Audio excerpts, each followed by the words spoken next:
अगर आप भी अपनी पीएससी एग्ज़ाम्स की प्रिपरेशन को बूस्ट करना चाहते हैं तो ये लेक्चर आपके लिए हेल्पफुल हो सकता है।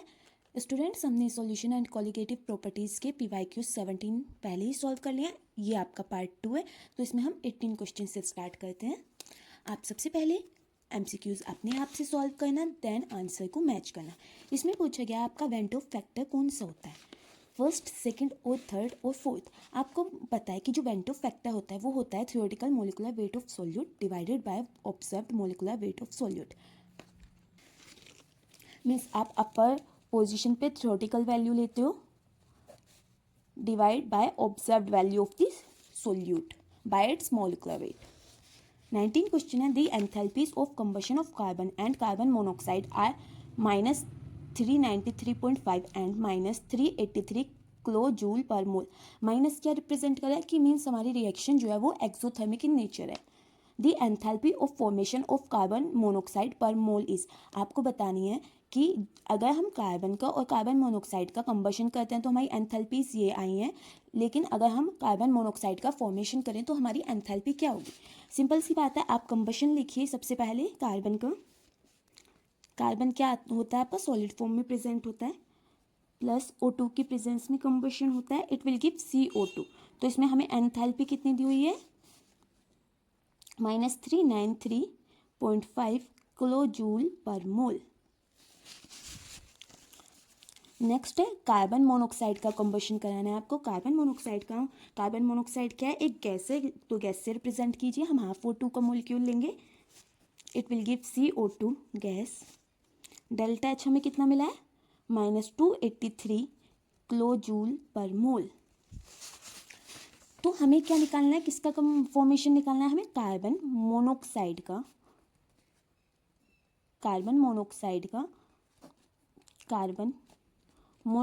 का फॉर्मेशन निकालना है। तो क्या आप इन दोनों रिएक्शन से कार्बन मोनोऑक्साइड का फॉर्मेशन कर सकते हो? एग्जैक्टली हमें इस साइड रिएक्टेंट पे क्या दी हुआ है, कार्बन मोनोऑक्साइड, इस साइड हमें कार्बन डाइऑक्साइड का फॉर्मेशन मिला हुआ है। अगर मैं इस रिएक्शन को रिवर्स कर दूं तो हमें कार्बन मोनोऑक्साइड का फॉर्मेशन मिल सकता है बच्चों। तो reverse the equation two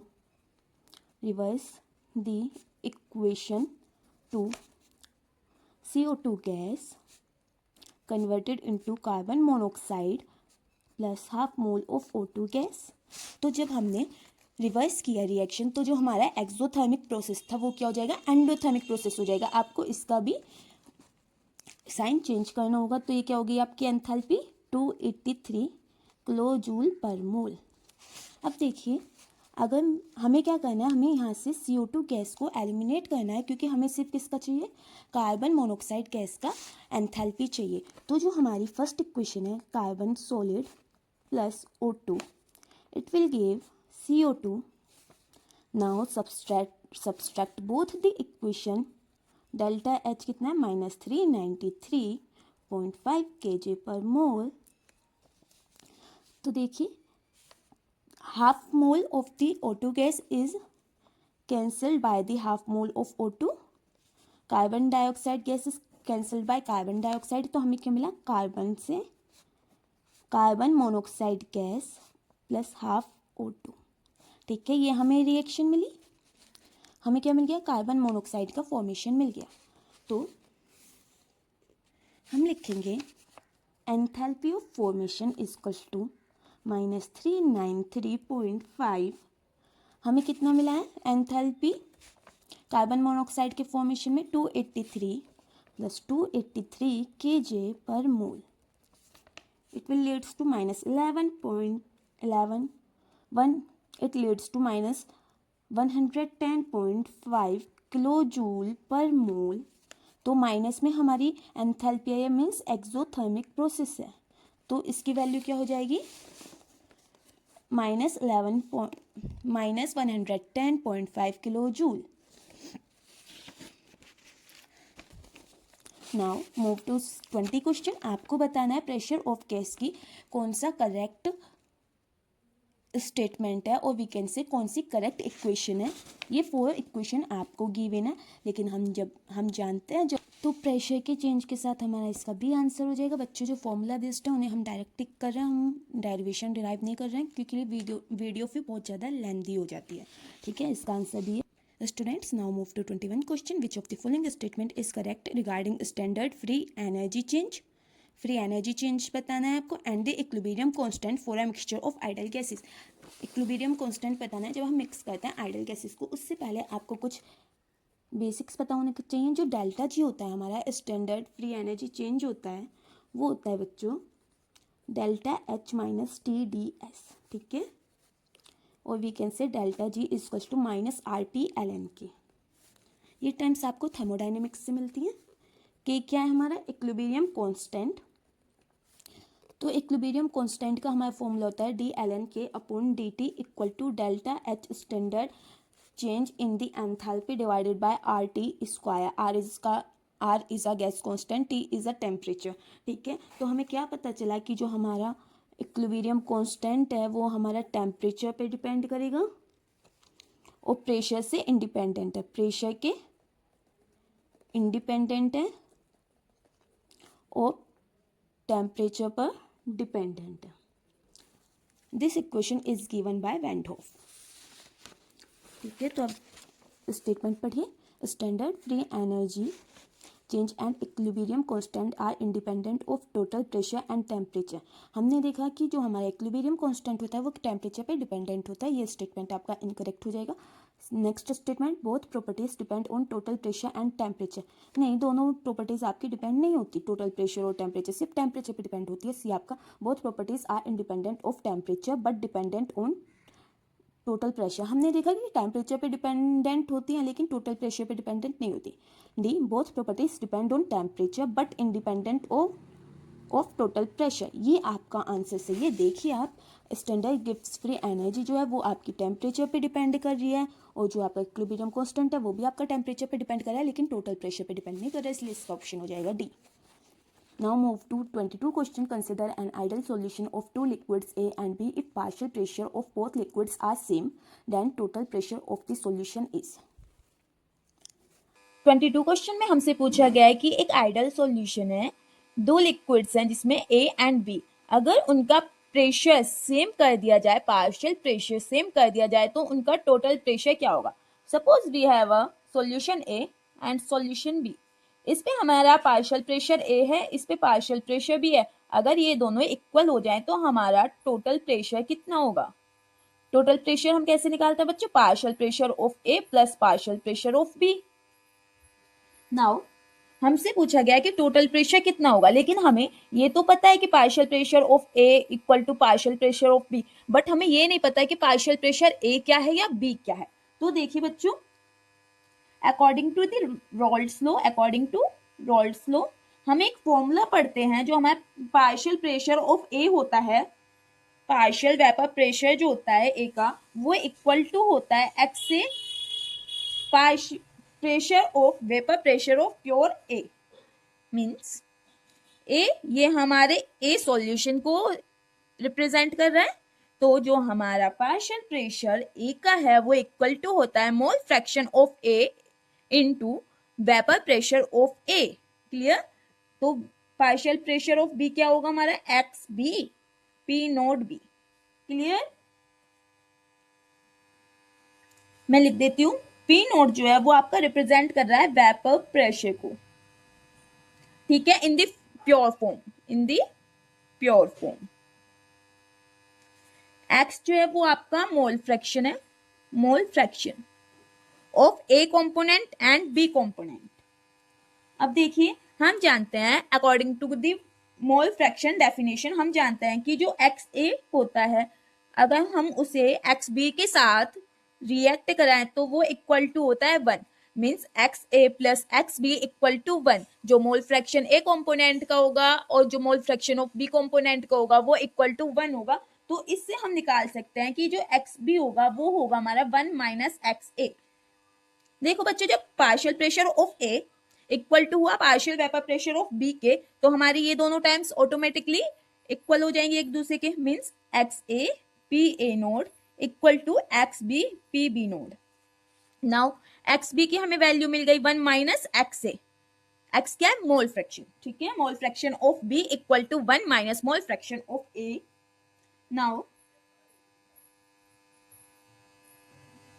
now put in equation second. बच्चों यहां से हमें एक्स बी की वैल्यू मिल गई जो हमारी इक्वेशन थर्ड है। अब एक्स बी की वैल्यू उसमें पुट कीजिए। X A P A naught equal to mole fraction of B क्या है हमारा? 1 minus X A mole fraction of A P B naught. Now open this time आपको PB का एक्स ए के साथ भी इंटू कराना है और 1 के साथ भी। X A P A naught equal to P B naught minus P B naught X A. अब हम क्या करेंगे? एक्स ए की टाइम एक साइड ले आइए। X A P A naught plus P B naught X A equal to P B naught. इधर की तरफ जाएगा जब हमारा लेफ्ट हैंड साइड माइनस की टर्म जाएगी तो वो पॉजिटिव में चेंज हो जाएगी। तो हमें क्या मिलेगा? इसमें हम देख रहे हैं कि जो mole fraction of A component है वो कॉमन है, तो हम इसे कॉमन निकालेंगे। X A P A naught plus P B naught, partial pressure of A component partial pressure of B component, vapour pressure, ठीक है, equal to P B naught. अब हम यहां से एक्स की वैल्यू निकाल सकते हैं। Mole fraction of A equal to P B naught P A naught plus P B node.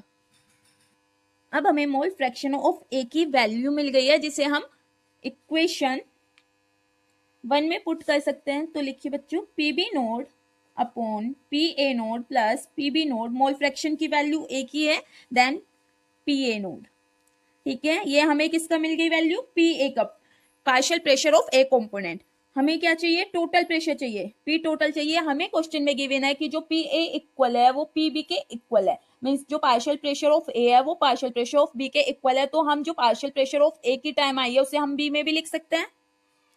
तो देन हम इसका क्या कर देंगे? ट्वाइस कर देंगे। Partial pressure of A plus partial pressure of B equal to P B naught P A naught upon P A naught plus P B naught.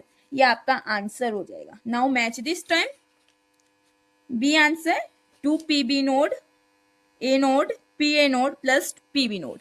Next question है, which one of the following proportional relation is correct for the statement for Charles law. हम Charles law जब पढ़ते हैं ideal gas के लिए हम जानते हैं कि जो वॉल्यूम होता है वो डायरेक्टली प्रोपोर्शनल होता है टेम्परेचर पर। मींस अगर वॉल्यूम इंक्रीज होगा तो टेम्परेचर इंक्रीज होगा, वॉल्यूम डिक्रीज होगा तो मींस टेम्परेचर डिक्रीज होगा। तो इसका आंसर आपका सी। बच्चों now move to 24th question, जिसमें हमसे पूछा गया है कि किरचॉफ लॉ के अकॉर्डिंग कोरिस्पॉन्ड्स कौन सी रिएक्शन होगी। इसमें से हमें बताया गया है कि जो एंथैल्पी है वो डेल आर एच नोट से डिनोट की गई है और जो टेम्परेचर है वो T1 T2 से रिप्रेजेंट किया गया है। T2 जो है वो ग्रेटर देन है T1 टेम्परेचर से। और जो मोलर हीट कैपेसिटी है, जो प्रोडक्ट और रिएक्टेंट के बीच का जो डिफरेंस है मोलर हीट कैपेसिटी में, वो आपका रिप्रेजेंट किया गया है del R C P note.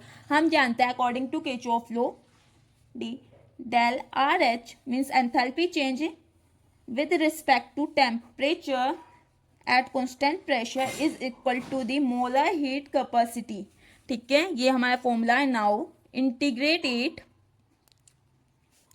with respect to temperature from T1 to T2।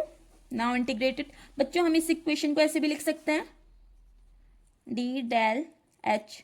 बच्चों ये चेंज इन एंथैल्पी और ये डिफरेंशिएशन जो छोटा सा चेंज आया है ये आपकी अलग है, ये रिप्रेजेंटेशन की गई है आपकी रिएक्शन में। एंथैल्पी को रिप्रेजेंट इस वैल्यू से किया गया और ये जो चेंज आया है हम ऐसे लिख सकते हैं ना, D del R H equal to, मैं डी टी को इस साइड लेके जा सकती हूँ, del R C P D T.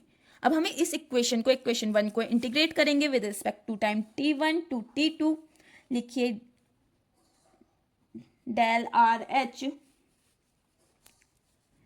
Equal to del R C P D T from T1 to T2। जब हम इंटीग्रेशन ओपन करेंगे हम जानते हैं upper limit minus lower limit del R H T2 minus del R H T1 equal to T2 upon T1 del R C P D T.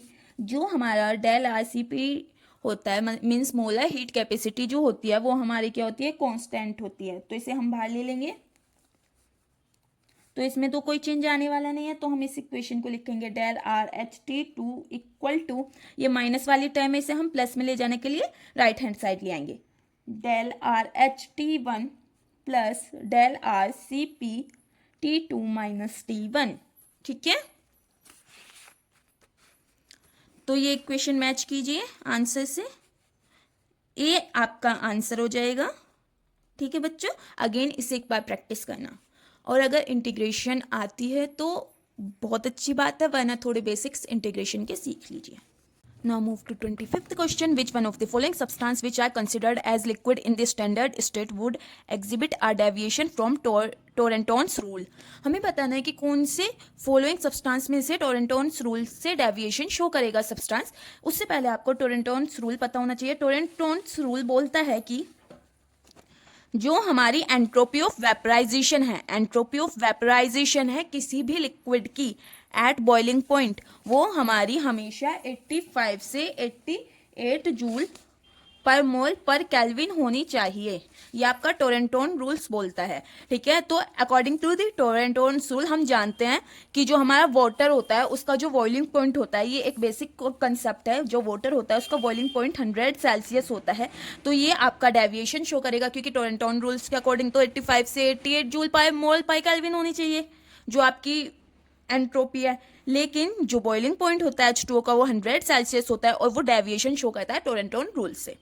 Next question है, electrolyte A gives 4 ion. Electrolyte A है वो 4 ions देती है, जो B है वो non electrolyte है।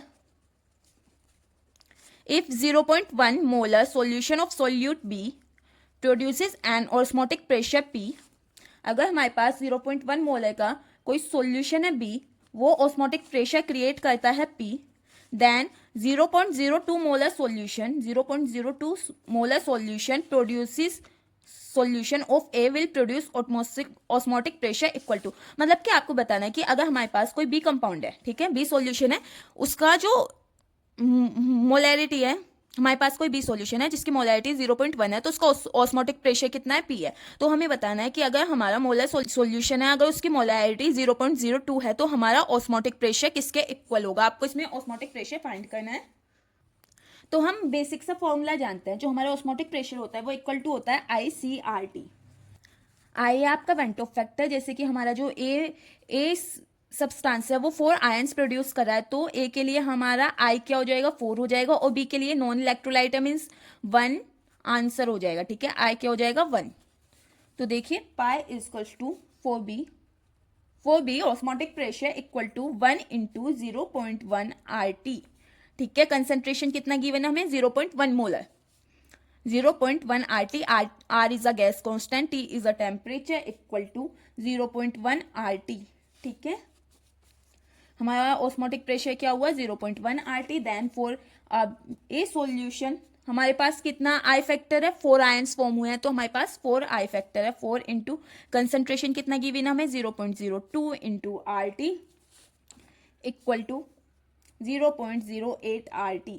Now osmotic pressure of A in terms of pressure, pi A is equals to 0.08 RT divided by 0.1 RT, pressure equal to 0.8 P। आपका answer हो जाएगा, तो इसका आंसर आपका हो जाएगा B, 0.8 pressure. Now move to the 27th question. Which of the following electrolyte will have maximum coagulating value for AgI Ag plus solution? हमसे पूछा गया है कि मैक्सिमम वैल्यू कितनी होगी for the AgI and Ag plus solution. ठीक है, silver iodide के और सिल्वर आयन के सॉल्यूशन के लिए। तो सबसे पहले बच्चों कोगुलेटिंग हमें पावर निकालनी होगी। कोगुलेटिंग पावर जो होती है, coagulating power is directly proportional to the valency. Now जितने भी आपके पास ये सब्सटेंस गिवन है इनको आयनाइज कीजिए, S2 नेगेटिव, ठीक है, ए का, बी का हमें मिलेगा PO4 3 नेगेटिव, सी का हमें मिलेगा SO4 2 नेगेटिव। इसमें से हमने कैटायन को रिमूव किया है, सिर्फ हम एनायन ले रहे हैं। ठीक है, D equal to Cl negative. हम जानते हैं कि कोगुलेटिंग पावर वैलेंसी के डायरेक्टली प्रोपोर्शनल है, तो जिसकी जितनी ज़्यादा वैलेंसी उसको उतनी ज़्यादा कोगुलेटिंग पावर। तो देखिए सबसे ज़्यादा वैलेंसी इसकी है क्योंकि इसका चार्ज 3- है, बी की सबसे ज़्यादा है, देन आपकी ए और सी की है, देन आपकी क्लोरीन की है। ठीक है, तो बच्चों हमें पता चला कि हमारा जो कोगुलेटिंग पावर है वो PO4 3 नेगेटिव की ज़्यादा है और क्लोरीन नेगेटिव की कम है। तो जितनी ज़्यादा कोगुलेटिंग पावर होगी उतनी ही ज़्यादा हमारी कोगुलेटिंग वैल्यू होगी, तो इसका आंसर हो जाएगा बी। नेक्स्ट क्वेश्चन है आपका, considered 0.1 molar aqueous solution of each of the following which solution has the lowest pH। आपको बताना है ये जो जितने भी आपको सॉल्यूशन गिवन है इसमें किसका सबसे ज़्यादा लो pH होगा। लोएस्ट pH आपको फाइंड करना है, लोएस्ट pH किसमें, 0.1 मोलर कंसेंट्रेशन में। तो बच्चों आपको क्या काम करना है, जो भी एनायंस का फॉर्मेशन होगा उससे वाटर के साथ रिएक्ट कराइए, क्योंकि हमें एक्वस सॉल्यूशन गिवन है 0.1 मोलर कंसेंट्रेशन का। ठीक है, तो उन्हें वाटर के साथ रिएक्ट कराइए एनायंस को, उससे आपको पता चल जाएगा कि कौन सा बेसिक है कौन सा बेसिक नहीं है। जैसे कि आप फर्स्ट में ले लीजिए Na2CO3, इसका एनायन है आपका CO3 2 नेगेटिव। अगर हम इसे वाटर के साथ रिएक्ट कराते हैं तो हमें मिलता है HCO3 नेगेटिव। ये जो आपका चार्ज है ये H पॉजिटिव को एक्सेप्ट कर लेगा और OH नेगेटिव आपका वाटर में मिल जाएगा। OH नेगेटिव है मीन्स बेसिक है सॉल्यूशन आपका। देन PO4 2 नेगेटिव, अगेन इसके पास कितना चार्ज है बच्चों, 2 का चार्ज है, हाइड्रोजन को एक्सेप्ट करेगा और ये बनेगा HPO4, सॉरी यहाँ 3 आएगा, Na3 है ये। ठीक है, Na3PO4, तो PO4 3 नेगेटिव, एक हाइड्रोजन को एक्सेप्ट करेगा तो हमारे पास क्या बनेगा HPO4 2 negative plus OH negative. Again अगर आप सल्फाइड को Na2S में S2 नेगेटिव को वाटर के साथ रिएक्ट कराते हो तो ये बनेगा SH नेगेटिव प्लस OH। लेकिन जो हमारा NaCl है वो वाटर में जाते ही क्या हो जाता है बच्चों, डिसोशिएट हो जाता है। डिसोशिएट होने की वजह से ये वाटर का pH चेंज नहीं करता, इसलिए इसका सबसे ज़्यादा लोएस्ट pH रहता है, लोएस्ट pH।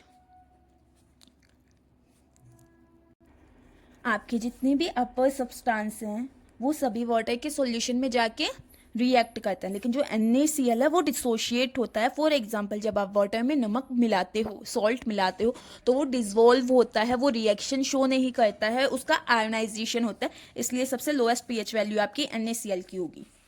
नेक्स्ट है आपका क्वेश्चन 29, इसमें पूछा गया है कि मोलैरिटी कितनी होगी प्योर वाटर की, molarity of pure water.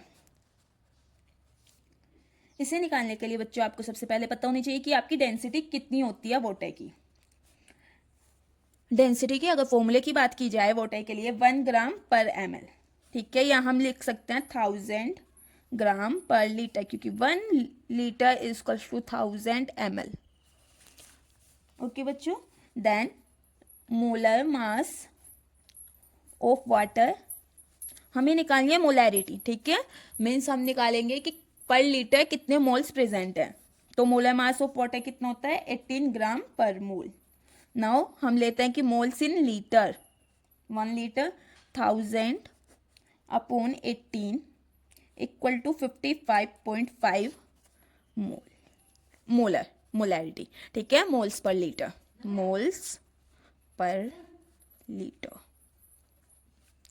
Given mass divided by molar mass equal to moles per litre. अगर आप इसकी SI यूनिट्स को भी देखो, देखिए 1000 ग्राम पर लीटर डिवाइडेड बाय 18 ग्राम पर मोल। हमारे पास किस में आनी है यूनिट, मोल्स पर लीटर में। तो बच्चों ग्राम से ग्राम कैंसिल हो जाएगा, ये अपर साइड जाएगा तो ये क्या बन जाएगा, मोल पर लीटर। ठीक है, तो इसका आंसर आपका हो जाएगा C. Now move to 30 question.